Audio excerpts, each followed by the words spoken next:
भारत के गांव में लाखों लोगों की रोजी रोटी एक कानून पर टिकी थी। अब लगभग 20 साल बाद उस कानून को पूरी तरह से बदला जा रहा है। तो आज हम यही समझने वाले हैं कि इस बहुत बड़े बदलाव का असल में मतलब क्या है। पिछले 20 साल से भारत का जो सबसे बड़ा रोजगार कार्यक्रम चल रहा था वो अब बस इतिहास बनने वाला है। लेकिन सवाल ये है कि सरकार आखिर इतना बड़ा कदम उठा क्यों रही है। तो मिलिए वीबीजी राम जी से। ये वो नया कानून है जो मनरेगा की जगह ले रहा है, और जैसा कि नाम से ही थोड़ा अंदाजा लग रहा है, इसका जो नजरिया है वो भी बिल्कुल नया है। तो चलिए, इस नए कानून को समझने से पहले जरा संक्षेप में ये समझ लेते हैं कि आखिर उस नींव में क्या था जिसे बदला जा रहा है। देखिए, मनरेगा का जो मूल विचार था ना, वो बहुत सीधा था।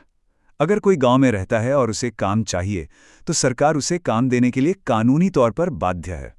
मतलब ये एक पक्की गारंटी थी, एक ऐसा सेफ्टी नेट जो हर जरूरतमंद के लिए था। इसके जो मुख्य स्तंभ थे वो थे हर साल 100 दिन के काम की गारंटी। काम तब मिलता था जब कोई मांगता था। मजदूरी का 100% खर्चा केंद्र सरकार उठाती थी। और सबसे बड़ी बात, ये सिर्फ एक योजना नहीं बल्कि एक कानूनी अधिकार था। इन्हीं वजहों से मनरेगा इतना ऐतिहासिक कानून बना। तो ये तो थी मनरेगा की बात। अब आगे बढ़ते हैं और देखते हैं कि ये नए दृष्टिकोण में कैसे बदल रहा है। अब ये जो नया बिल है, ये पूरी की पूरी सोच को ही पलट देता है। अब ये सिर्फ एक सेफ्टी नेट नहीं है, बल्कि एक तरह का इन्वेस्टमेंट पोर्टफोलियो है।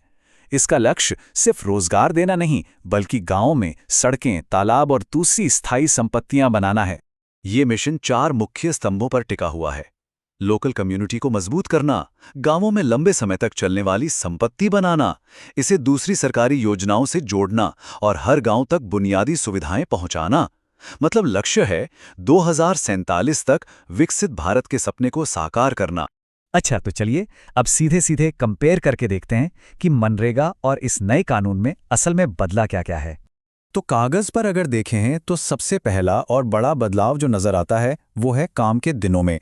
इसे 100 दिन से बढ़ाकर अब 125 दिन कर दिया गया है। लेकिन असली और सबसे बड़ा वैचारिक बदलाव यहाँ है। पहले क्या था? लोग काम मांगते थे और सरकार को काम देना पड़ता था। अब क्या होगा? सरकार योजना बनाएगी और उसके आधार पर काम दिया जाएगा। मतलब ये डिमांड से सप्लाई की तरफ एक बहुत बड़ा शिफ्ट है। और ये है एक और बहुत बड़ा स्ट्रक्चरल चेंज, पैसों का मामला।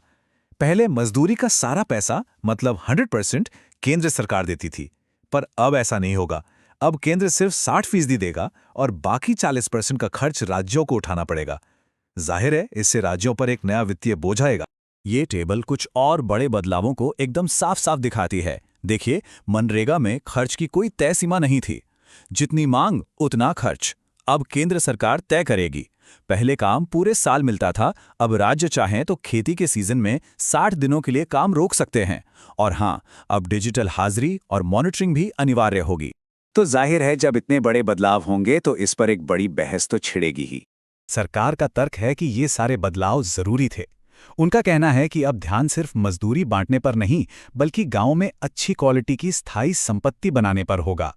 और साथ ही डिजिटल मॉनिटरिंग से भ्रष्टाचार रुकेगा और पूरी पारदर्शिता आएगी। वहीं दूसरी तरफ जो लोग इसकी आलोचना कर रहे हैं, उन्हें डर है कि ये एक बहुत जरूरी सेफ्टी नेट को खत्म कर देगा। उनका तर्क है कि इससे राज्यों पर भारी वित्तीय बोझ पड़ेगा और काम का अधिकार अब सिर्फ केंद्र की मर्जी पर निर्भर हो जाएगा, जिससे हो सकता है कि मजदूरों को जरूरत के समय काम ही ना मिले। विपक्ष का जो मूल तर्क है वो इस एक लाइन में छिपा है कि इस कानून की जो आत्मा थी, यानी काम का अधिकार, उसे ही निकालकर इसे सिर्फ एक केंद्र द्वारा कंट्रोल की जाने वाली योजना बना दिया गया है। और देखिए, सिर्फ कानून में ही बदलाव नहीं हुआ है, बल्कि इसके नाम से महात्मा गांधी शब्द हटाने को लेकर भी एक बड़ा राजनीतिक विवाद खड़ा हो गया है। तो सवाल अब यही है कि क्या ये विकसित भारत की ओर एक साहसिक और जरूरी कदम है, या फिर ये लाखों लोगों का सुरक्षा जाल हटाने का एक बड़ा जोखिम है।